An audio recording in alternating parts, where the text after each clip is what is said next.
Hello, hello. Hi, everybody.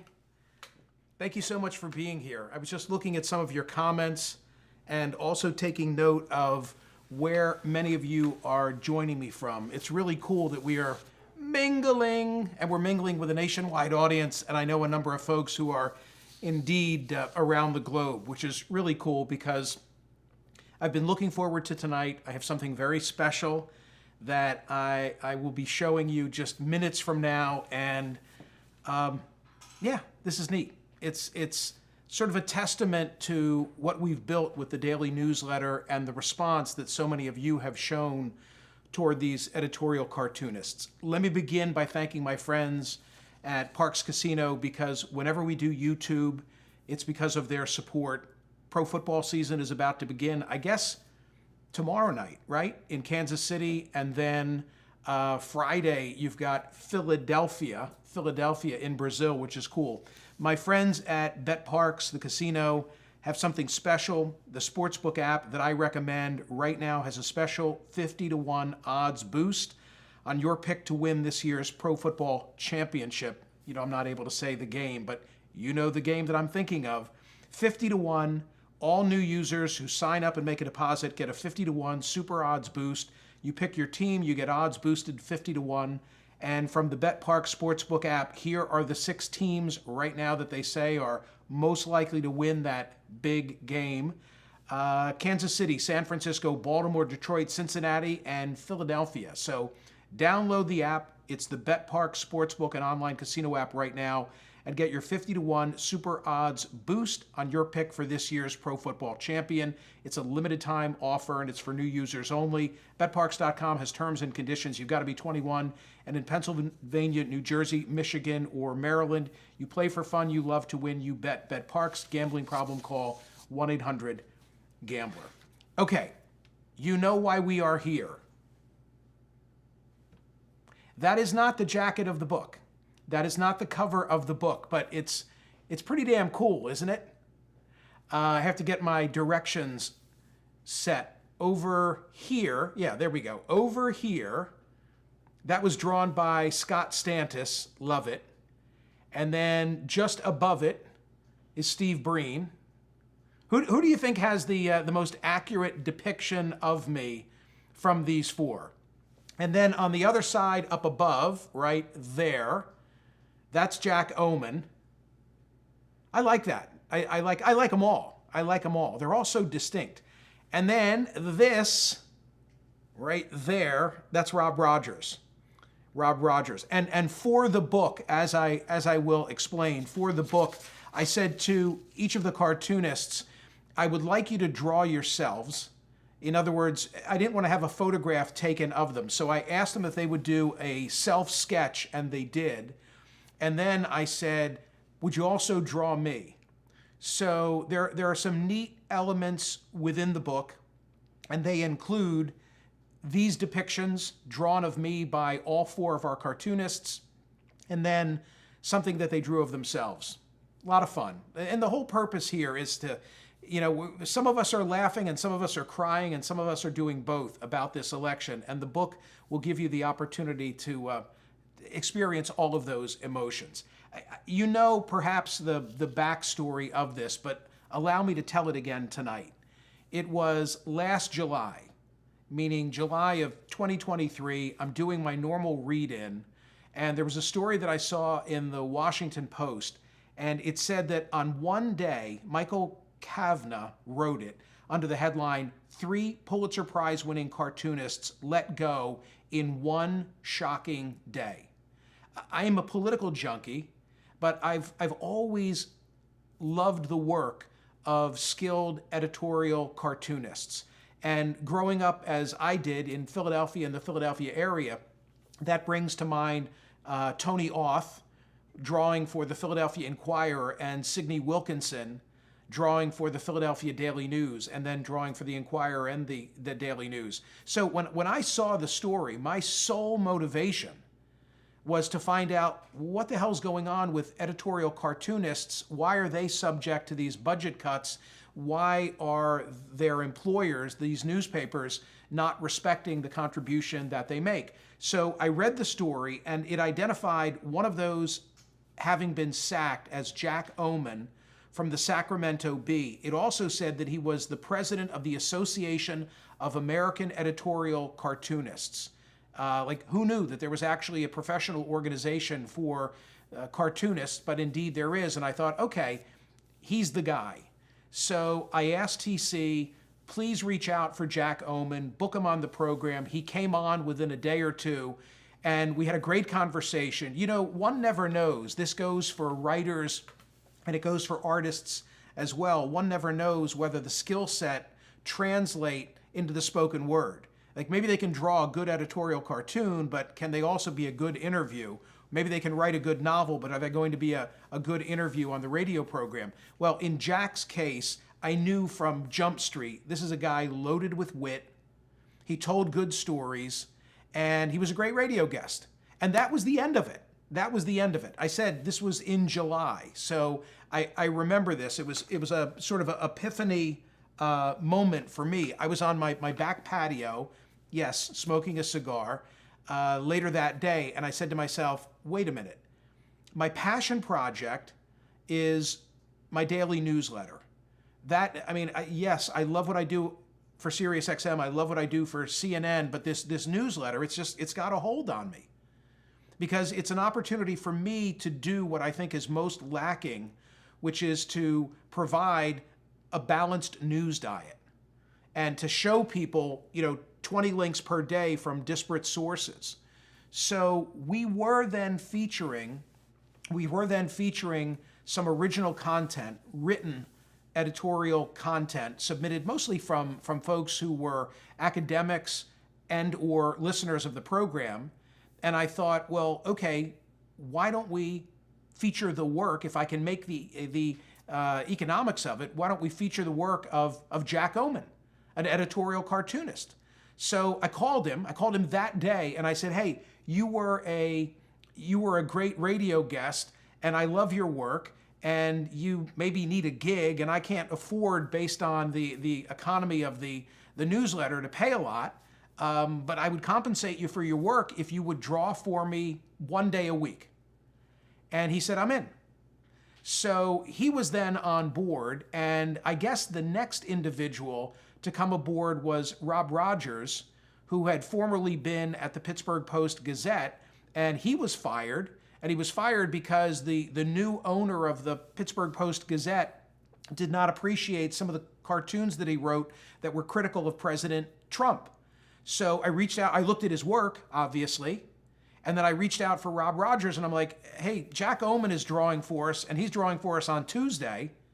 Do you have any interest in drawing for us on Wednesday? He's like, yeah, I'll do it.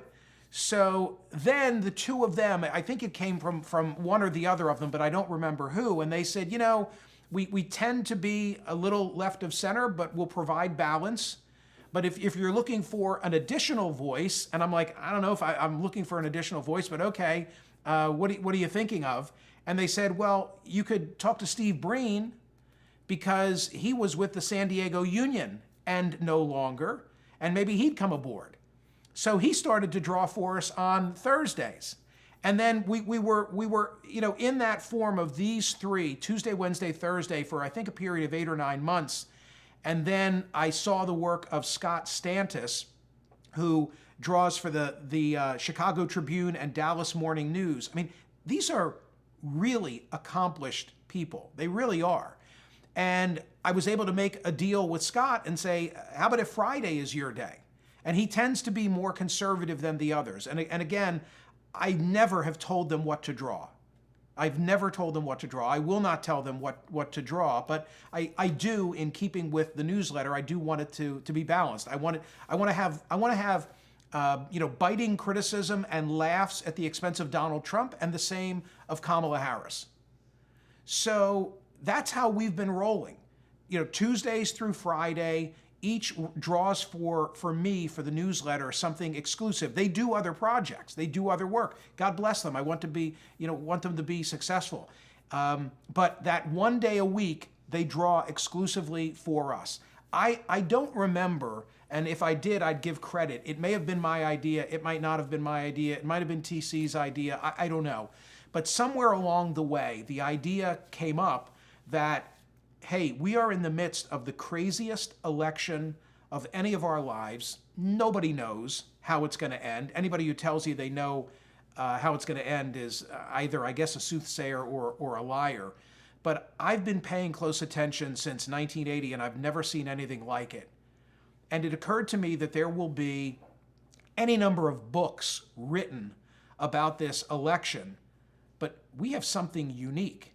In other words, think about just what goes on a day-to-day basis in this campaign, because every day there's another twist in the road. Instead of, at some point in the future, reading about that particular episode in the campaign, wouldn't it be cool if instead you could visualize it? Wouldn't it be cool if instead you could just go through and see the whole story, represented in great artistry? And the skill of these individuals is that they're reminding us of a moment in time, they're commenting on it, and oftentimes they're allowing us to have a laugh at the same time. And so, now came the idea of the cartoon book, to put in chronological order the editorial cartoons that tell the story of the 2024 election. And the contents, because you are newsletter subscribers, right? You know what's going to be inside the jacket. What you don't know is the jacket. But let me just remind you of the contents still being assembled. I said on radio today, I talked about it at length because the poll question today at Smerconish.com asks whether 9 weeks from today, which is the day after the election, are we going to know the winner? And I said on radio today, I hope we know the winner, because I fear for the country if we don't know the winner, if there's not something decisive, and if people now spread conspiracy and so forth. Now I have a secondary reason for wanting to know the winner in 9 weeks, and that is because we want to publish these books and get them out in time for the holidays. And we won't know, like the final cartoons are going to represent how it all ends. And, we'll probably have to make cuts because 4 times a week they're drawing for us. And we have started the timeline when they came aboard, which was last July. So the cartoons will represent all of primary season. Before I show you the cover, can we just celebrate the work of these 4 individuals? Jack Oman was first. So let's take a look at some of Jack's work. Check this out. This is a great example. Hey, by the way, I'm loving this.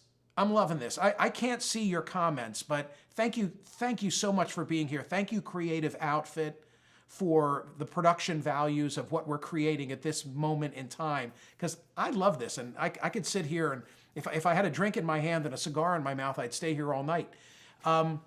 Okay, so do you remember this? Do you remember that when Robert F. Kennedy Jr. was still running, as a matter of fact, running as a Democrat, during the course of the Super Bowl, there was the very famous Kennedy, Kennedy, Kennedy, Kennedy, Kennedy, Kennedy, Kennedy ad, a new version of a famous 1960 campaign commercial, and it was Bobby Kennedy who put it on the air. And some people, old guard, Kennedy people, were like horrified that this was the Jack Kennedy commercial, and now it was Bobby who was doing it. So, so here's Jack Oman's take. What do you think of my Super Bowl ad, Uncle Jack? Ask not, is the response. Come on, it's awesome. Give me some more Jack Oman. This is more recent. This is Kamala Harris and the brat summer of 2024. And here's President Biden in his easy chair and his slippers, with his I love LBJ mug. And do you notice behind the chair, first of all, the Afghan on the chair, like my Aunt Bess, who is 98, I think, she knitted for me an Afghan. So that's a real old school, talent that she's got. And then the Atwater Kent radio and FDR and the portrait. And there's Kamala, going out with the car keys, and her polls are through the roof. It's great. It's really great. All right, more Jack Omen. Well, I mean, how quickly we forget. Donald Trump on trial in front of Judge Merchan, and him complaining that he can't speak, and then he would come out and he would speak to the press every day, and there was that one day when he came out and he dropped my name. Do you remember that? He's like, oh, you know, and I was walking, I was out on a hike, and I was listening in my earbuds to a CNN feed, and when he said my name, I like died. But there it is, you know, Gaga instead of MAGA. Terrific work, Jack. One more Jack Omen. When we were wondering what would, by the way, look at this. I love the length of Trump's tie. How great is that? And if you want to be his running mate, all you got to do is stand on the platform. Brilliant, brilliant. Okay, let's go to Steve Breen. Is Steve next? Is that who I told you I wanted? Yeah, Steve Breen. Okay, so perfect, right? This is Steve Breen's take on the Republican effort to go after the Biden family via Hunter. And how did that turn out? Well, just look at the twisted nature of the shotgun. Clean, tells a good story. It's a reminder of that whole chapter of the campaign. I love it. And you turn the page. Give me another one. Hysterical. Antiques Roadshow, the Presidential Debates Edition. I'm 78, I'm 81. It's amazing with President Biden no longer in the race, how suddenly you look at Donald Trump differently and you're like, damn, he's old. You know, when Biden was in, you never thought in those terms, but you do now. And Steve Breen brings that home for us. Give me more of Steve. Okay, this might be, I like, these are all my babies. These are all my babies, and I should not place, I should not take favorites, but I love this. I love maturity issues. Biden too old and Trump too juvenile. There it is. Next.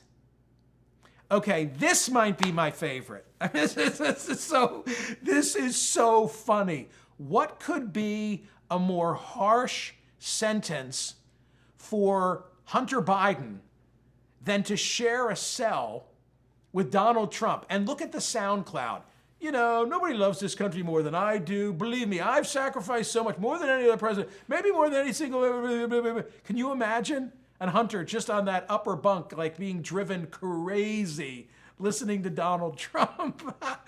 Love that. All right, keep going. Rogers. Yeah. So let us go to Rob Rogers next. You look, you know, like the classic that he's taking off here is "The end is near, the end is near," and I think this was drawn amidst Dianne Feinstein having issues that were age-based, and also Mitch McConnell. So this is a twist on the classic of "the end is near," and instead the guy with the groceries, come on, Senator, just retire. The end is nowhere near. Brilliant. I mean, just a reminder. When Biden's age is a problem, well, this now, amidst all the campus protest back in the spring over the situation in Gaza, and, you know, there's Uncle Joe, hey, get off my lawn. And they all have an encampment on the south lawn of the White House, a la, you know, Columbia University and UCLA, demanding that there be a ceasefire. This is just another great example of, I spoke recently on radio about how the Democrats for a long time just have not had a response to Lee Greenwood's "God Bless the USA" and the way that Republicans have seized the issue of patriotism. But this convention was different.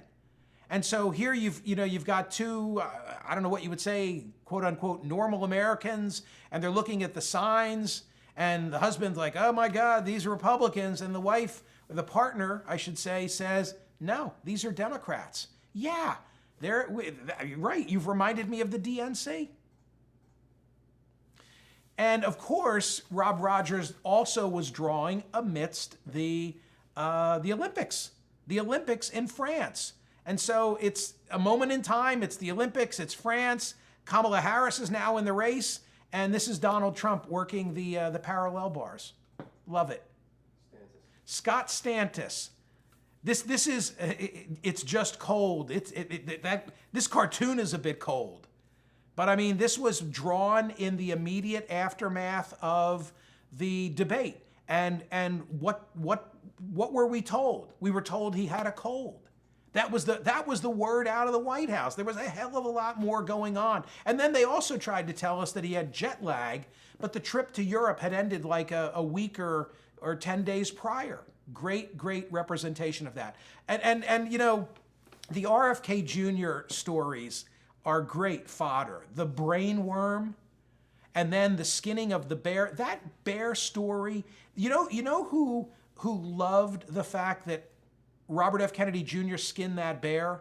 Kristi Noem.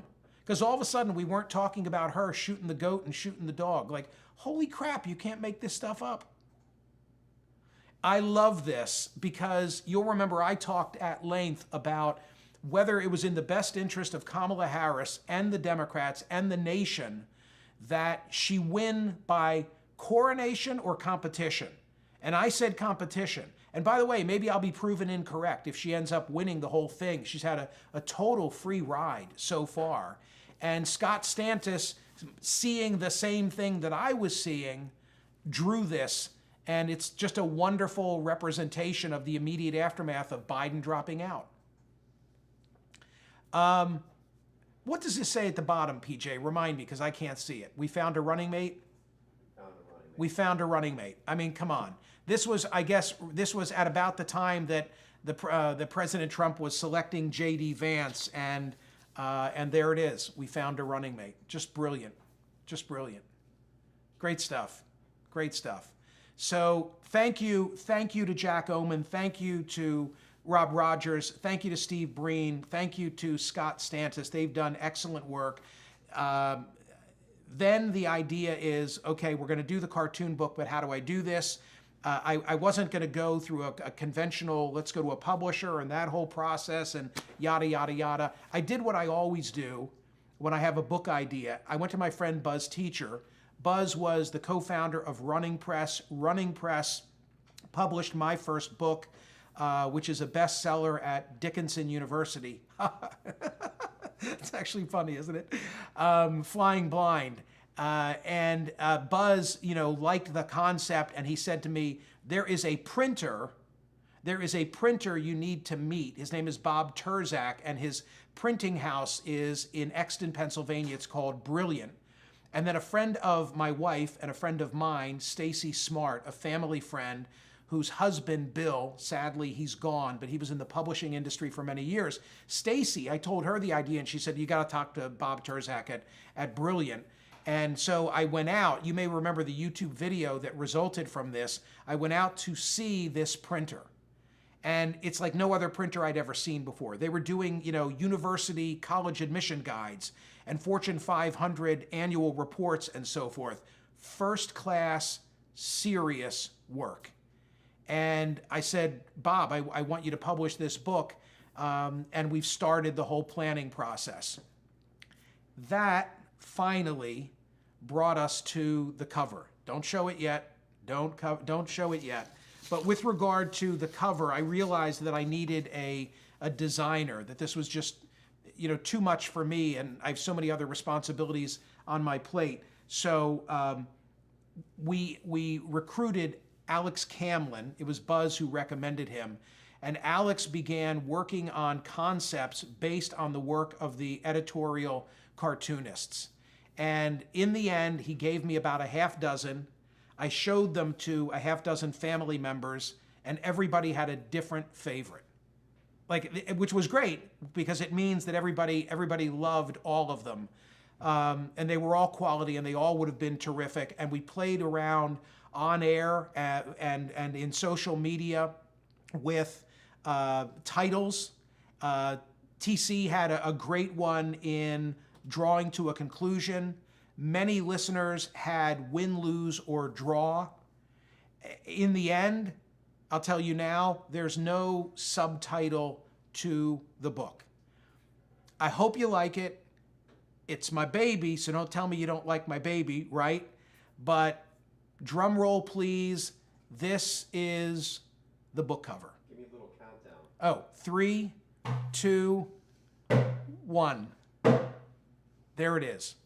Smerconish 2024, featuring Steve Breen, Jack Oman, Rob Rogers, and Scott Stantis. And PJ, just leave that up for a moment because I want to say something about it. There's a lot of detail in this. There's a lot going on. I like, among other things, the spine. I like the fact that on the spine, it says Smerconish 2024, leaving open the possibility that there could be a Smerconish 2028 or 2025. I don't know. I didn't want to have too much going on the cover. There were a number of concepts that we looked at where we extracted different cartoons, and we left some of that in the form of the numbers there.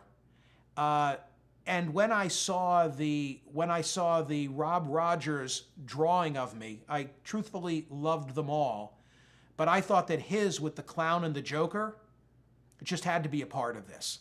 So initially when he drew it, I wasn't in a tie, and I said, Rob, can you put me in a tie, and can you make it a purple tie? And then initially in the cover you're looking at, I'm looking at the 24. Very deliberate. Like, again, there's a lot of thinking that went into this. In the initial version, my head was tilted in the other direction. So the idea is I'm looking at 2024, you know, I've got clowns to the left of me and jokers to the right, and I'm trying to make sense of what's going on in this insane campaign. And that's it. I mean, that is the three-dimensional representation of it. So I'm really, really psyched. I'm really, really psyched about it. And it is right now for sale at Smerconish.com. This is, yeah, that's what it looks like on the website. This is not something you're going to see in a bookstore anywhere. You can't buy it at Amazon. There's no publisher involved. This is me, seat of the pants, but with a lot of skilled people around me, trying to create something special to remember this election and also to have a calling card for the website and for the daily newsletter. So go and get them now at Smerconish.com. You're the first to have the opportunity to do it. I hope there's a good demand for them because I don't want to end up with a garage full of them at the end of the year. I want to say that relative to the cost, I bought the first one. They activated the link for me a week ago so that we could test everything out. The books are $50. They're thick. They weigh 5 pounds. They've got to be packaged and shipped. And all in, I don't know if you can actually see, but all in my cost was $378 in taxes, $12.98 for shipping, and a total of $66.76. And the plan is when the election ends, we'll have the final drawings about the campaign, and they will then go out. And, you know, God willing for the country, we get some resolution close in time to the end of the outcome, November 5th, so that we can get them there for the holidays. I hope you like the look of it. I hope you're excited about this. I'm excited about this. I'm also appreciative of all of you for taking an interest in my work, and I'm also appreciative of the people who are around me. Let me just say a couple of things before we say goodnight. Thank you, Steve Breen. Thank you, Jack Oman. Thank you, Rob Rogers. Thank you, Scott Stantis. You're making me laugh, and you're making me cry, and you're making me think. You're making me think with your editorial cartoons. Thank you, Buzz Teacher. I would never pursue any kind of a book project without consulting my friend. He's not only the co-founder of Running Press, but he's also a very, very good friend of mine. He and his wife, Janet, I really, really respect and admire them. Alice Herrick, you're the best. You're on the clock, you know, at 5 a.m. every day as the managing editor of the newsletter and all related projects. You've marshaled all of these editorial cartoonists. You're the one who makes sure that every day we've got an editorial cartoon there to look at, and I appreciate all the work that you do. Alex Camlin, Alex Camlin, who is the designer and has done a great job. Brilliant and Bob Terzak, who are printing this behemoth. Stacy Simon, thank you for recommending that I go to Brilliant. James Austin is concluding an internship with me. He's a rising junior at UCLA, and he's been involved in assembling a lot of the pieces that need to go in this. I appreciate him. Greg Jones is the editor. There is some written content in the book, mostly me telling what I've just shared with all of you. Of course, TC. Of course, TC. Whatever the idea might be, whatever the harebrained scheme is that I come up with, I can always count on her support. I can count on the support of Dan Henning, Radio Dan, who keeps us on the air each and every day and is a good friend and part of the team who we value. Austin McCain, who is our weekend newsletter editor. Appreciate you, Austin, as well. My friend Mike Baldini, a longtime friend who's a supporter of all of these projects and a lot of our sponsorship. And I also want to thank, especially tonight, because I am in an undisclosed location in a bunker surrounded by PJ and Alex and Megan, all who play a role with Creative Outfit. And Creative Outfit delivers all of my video content. Even when you see me on CNN, not my Saturday show, but when I'm on other people's programs, it's all their work that does it, and the daily YouTube videos and our Mingle Project events, it's because of them. So Sam Barney Gibbs, shout out as well, new addition to the team. I hope I didn't leave anybody out. I appreciate all of you. I'm surrounded by really good people, and that's why we deliver such really good content. All right. I will go and look at all your comments. They flew by me, and there are a lot of people watching, which is a wonderful thing. But I'm curious to see what you're all saying and what you all think. You can go to Smerconish.com right now on the homepage, and you can order your copy or copy or two of Smercomics 2024. Smercomics 2024. We'll put the link in the newsletter tomorrow. I don't want to create like a scarcity idea, like, oh, you better go there now, because however many books we sell tonight, we're prepared to sell. But at some point, I need to say to the printer, to Bob Terzak at Brilliant, okay, here's how many to print, because otherwise they end up in my garage, and my wife will not allow that. So tomorrow in the newsletter, the link will be there as well. Okay? I hope you had fun. I had fun. I mean, you know, I'm a talker. What can I tell you? I love this project. I believe in it. And I could sit here and talk about these cartoons. Honest to God, I just thought of something. PJ, do you know what we could do? When the book comes out, are you listening to me? Oh, yeah. When the book comes out, I could see having a copy of it and just flipping through every one of the, and bullshitting. Live read. And that would involve a lot of smoking and drinking. Oh yeah. That would have to, and just like sit and flip through like a little story time and do it live, See, this is what happens. I come up with these ideas, and then I say to TC, I have this idea. I'm thinking that when the book comes out, I'm going to sit there on camera for 2 hours, tell stories, and flip the pages, and she never talks me out of any of it. I think that's a good thing. All right, lastly, could you give me some likes for the video? Do you know how to do this? What do I tell them, PJ? Hit the like button. Just hit the like button. You'll be doing me a favor for reasons I frankly don't know. But hit the like button. I would appreciate that. And thanks. I'll see you on radio and television. And we're out. 3,000 viewers. What? 3,000 viewers. I saw hundreds of comments saying they bought the book.